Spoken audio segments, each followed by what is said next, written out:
오늘은 민수기 16장의 말씀을 묵상합니다. 민수기 16장에서는 모세에 대한 반항 사건이 나옵니다.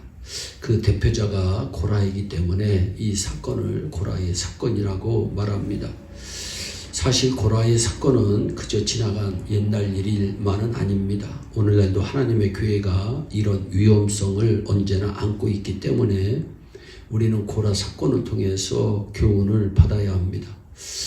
먼저 우리는 고라뿐만이 아니라 다단, 아비람, 온 이 네 사람이 반역한 이유는 무엇인가 생각해 봐야 합니다. 1절 후반에 다단과 아비람과 벨렛의 아들 온이 당을 지었다고 말씀합니다. 당을 지었다는 말은 조직을 만들어 체계적으로 모세에게 반항 운동을 일으켰다는 말씀입니다. 이 네 사람들이 주동자가 됐을 뿐만 아니라 이스라엘의 유명한 족장 250명이 함께 가담을 했다고 성경은 말씀합니다. 49절에 보니까 고라의 일로 죽은 자 외에 연병의 죽은 자가 14,700명이었더라 말씀합니다. 참으로 거대한 반역 사건입니다. 그렇다면 이들이 반역한 이유가 무엇일까요? 첫째는 모세나 아론 두 사람만 하나님께서 특별히 세운 지도자로 인정할 수가 없다는 것입니다. 3절입니다. 그들이 모여서 모세와 아론을 거스려 그들에게 말합니다. 너희가 분수에 지나도다. 회중이 다 각각 거룩하고 여호와께서 그들 중에 계시거늘 너희가 어찌하여 여호와의 총회 위에 스스로 높이느냐라고 말씀합니다. 회중이 모두 거룩하고 여호와께서 회중 가운데 계시는데 왜 모세와 아론만이 스스로 여호와의 총회 위에 높이느냐고 따지는 것입니다. 물론 하나님의 백성들은 다 거룩합니다. 모든 신자는 다 왕같은 제사장이요 택하신 백성입니다. 하지만 하나님께서 은혜를 주시기 위해 교회의 직분을 세우셨다는 사실을 우리가 잊어서는 안 됩니다. 고라와 다단과 아비람과 온은 이 원리를 잊어버리고 우리가 다 거룩하고 평등함으로 지도자를 인정할 수 없다고 반항한 것입니다. 이것이 첫 번째 반역의 원리입니다. 또 다른 이유는 하나님께서 세우신 지도자를 허물어버리고 그 대신 자기들이 그 자리로 올라가고자 하는 욕심을 가졌기 때문입니다. 9절입니다. 이스라엘의 하나님이 이스라엘 회중에서 너희를 구별하여 자기에게 가까이 하게 하사 여호와의 성막에서 봉사하게 하시며 회중 앞에 서서 그들을 대신하여 섬기게 하심이 너희에게 작은 일이겠느냐. 작은 일이 아니오늘 너희가 오히려 제사장의 직분을 구하느냐 말씀합니다.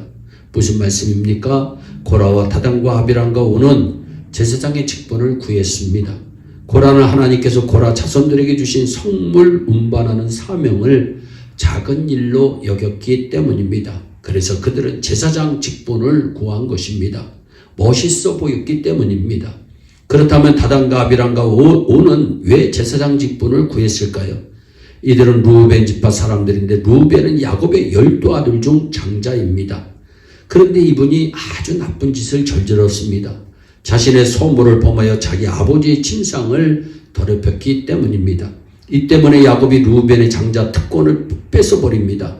그 대신 레위 지파가 하나님을 섬기는 일에 앞장서서 나간 것입니다. 그래서 루벤 지파의 후손들이 불만을 가졌습니다. 불만에 찼을 때 마침 같은 동네에 사는 사람 중에 불만에 앞장서는 지도자 고라가 나타나니 그를 따르게 된 것입니다. 평소에 불만을 품고 있었는데 마침 고라가 일어나니까 휩쓸려서 반역에 참여하게 된 것입니다. 내가 가까이 지내는 사람이 얼마나 중요한 것인가를 성경은 잘 말씀합니다. 하나님께서는 반역한 네 사람에 대해 판결을 내리십니다. 6절로 7절입니다. 너 고라와 너의 모든 무리는 향로를 취하고 내일 여호와 앞에 그 향로에 불을 담고 그 위에 향을 돌아 말씀합니다. 그들이 제사장이 데리고 하자 향로를 가지고 나와서 불을 담아 하나님께 분향을 해보고 하나님께 받으시는지 받지 않으시는지에 따라 판결을 내리고자 하시는 것입니다. 하나님께서 분향을 받으시면 그들도 제사장이고 하나님께서 받지 않으시면 그들은 제사장이 아닌 것입니다. 그래서 모세의 반역 운동을 일으킨 사람들이 다 나옵니다.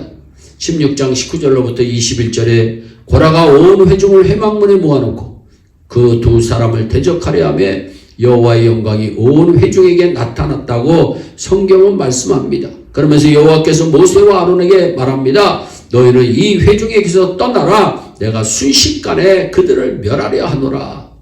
여호와께서 분노하셨습니다. 순식간에 그들을 다 죽이려고 합니다.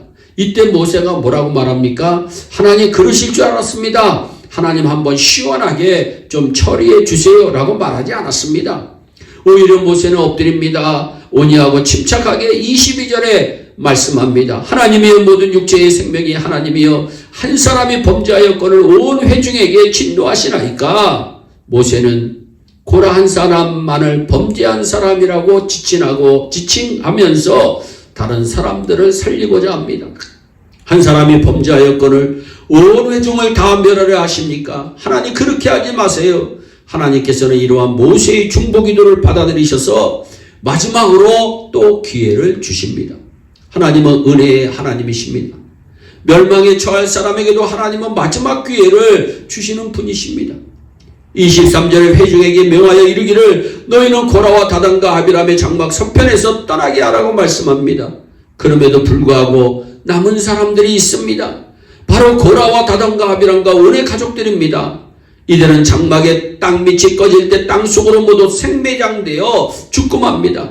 35절 여호와께로서 불이 나와서 분향하는 250인을 죽였다고 말씀합니다.